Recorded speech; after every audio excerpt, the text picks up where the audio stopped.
The other thing, especially with guys who are, when you've just started dating, maybe she's come to visit you at your place and you want to make breakfast.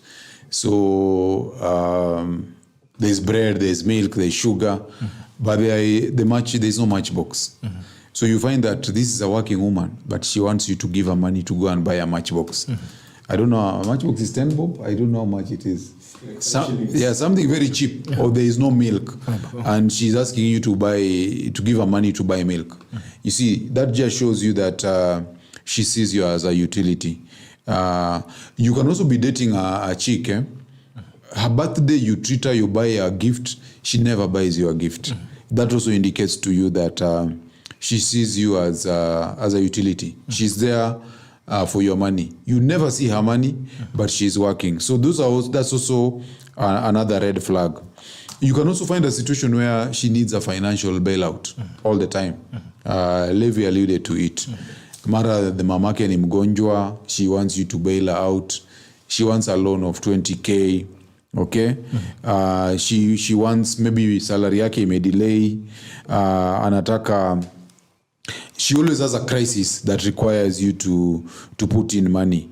Or when you are dating very much early on, you find she's very keen about your financial future. Anakuuliza, how much are you earning? What do you have coming on the pipeline? How much have you stashed away? You find that she's very concerned about your financial health.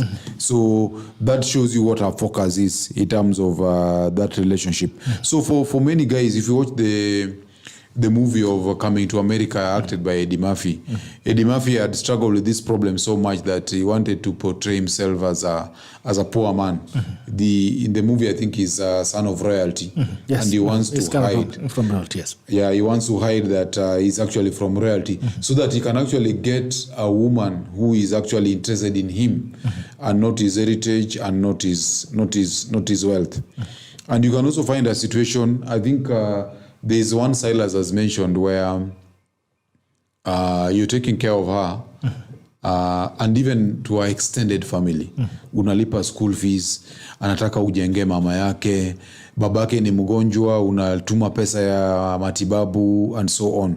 That also shows you are being used. And we now talk about what we call economic refugees.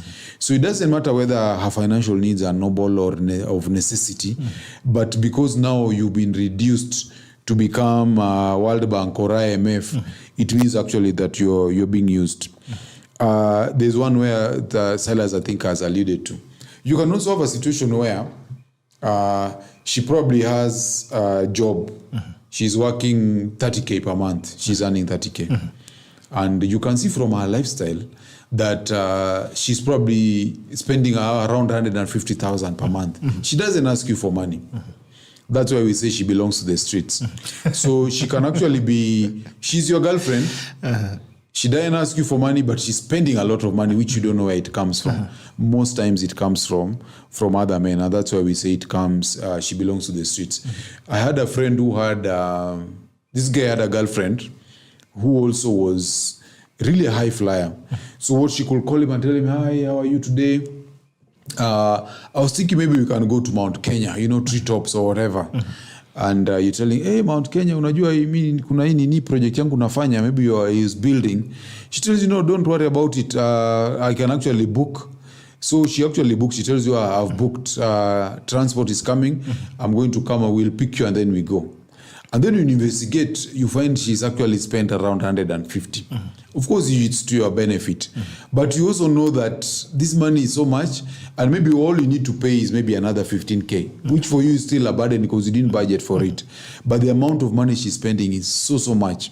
Now, for this particular guy, it ended up not working because he was not able to keep up with that kind of lifestyle.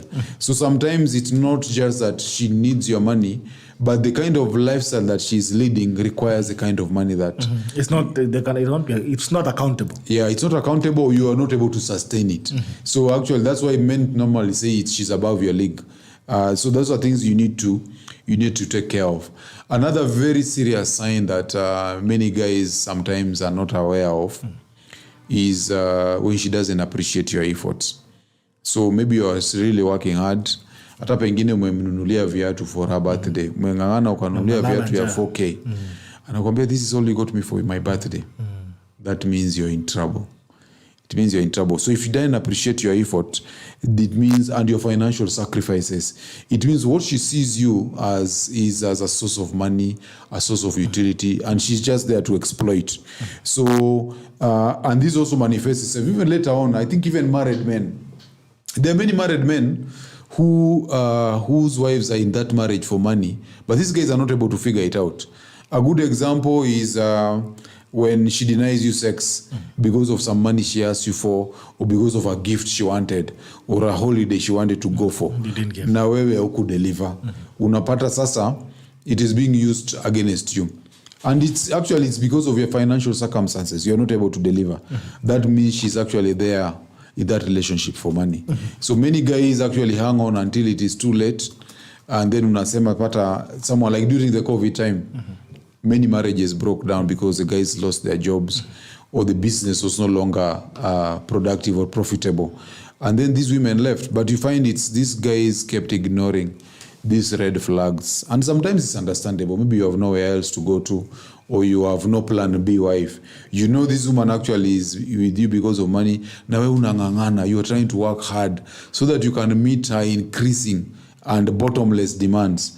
And finally, when you can no longer provide, then she actually leaves. So I think best, at worst case, at least you need to be aware. Know that this is what I'm dealing with, so that you can actually be able to fortify yourself, so that when everything else now, when the rubber meets the road, then you know what to do.